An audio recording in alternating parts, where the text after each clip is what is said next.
My wife's brother broke my face because I wouldn't guarantee his mortgage. Claire, my wife, looked at me bleeding on our kitchen floor and said, "You should have just signed." That's the second my marriage ended. How it started when I married Claire. I thought I was getting a partner and an extra family. I'm Dave, operations manager, steady paycheck, decent credit, boring on purpose. Her family was flashier. Rick talked investments like lottery tickets were a portfolio. Linda curated Facebook perfect rooms. And Mason, her brother, was a 26-year-old hurricane of schemes. Food trucks 1 month, flipping houses the next, designer clothes, leased cars, and jobs that never lasted a season.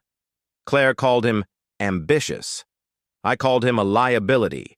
I swallowed my worries because that's what you do for family, until family makes you collateral.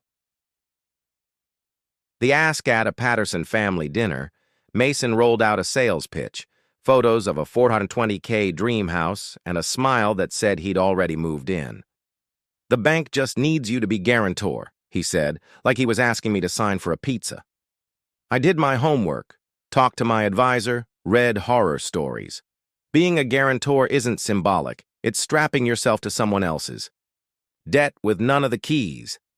I told Claire the risks. She said, "It's just a formality." Mason started texting guilt trips.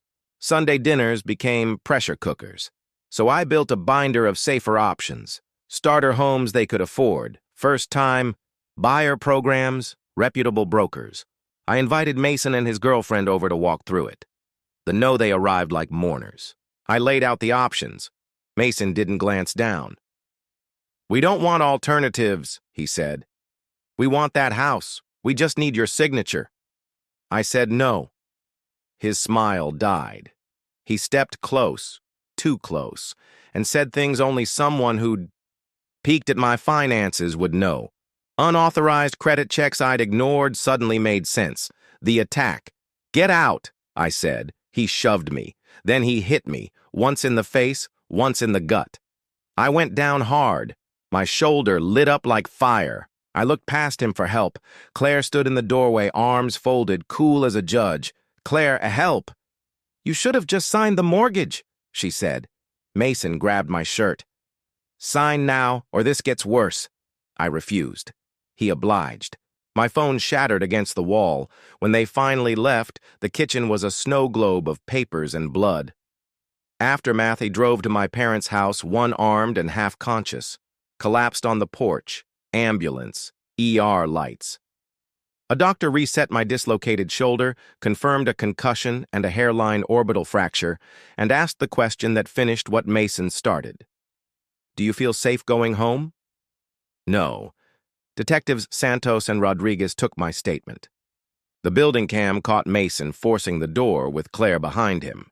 Bank alerts confirmed unauthorized credit pulls. "That's identity theft and attempted mortgage fraud," one detective said. "This just got serious." Justice. They arrested Mason and later Claire for her part in it. 3 months crawled by to the preliminary hearing. In court, I told the Haas. "Truth," Mason demanded. I refused. He beat me. Claire watched and said I should have signed. Photos, medical records, and footage did the rest. Verdict: guilty on aggravated assault, breaking and entering, criminal threatening, plus charges tied to accessing my financial records. Mason got 8 years. Claire cried. For him. Rebuilding. I sold the house I no longer recognized and moved to a secure apartment across town. I boxed the wedding photos and Patterson gifts and never opened the box again. Claire didn't contest. The divorce. We never spoke. Lawyers handled the autopsy. I joined a men's DV support group.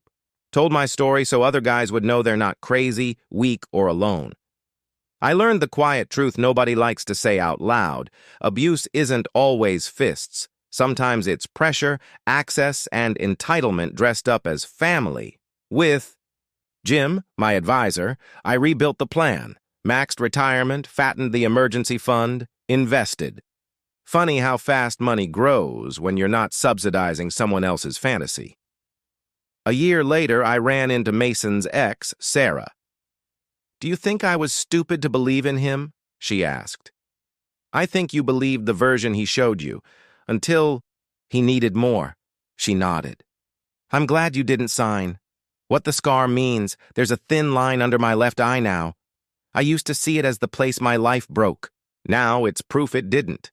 It reminds me what family actually means. People who protect you, not harvest you. What love is not, leverage.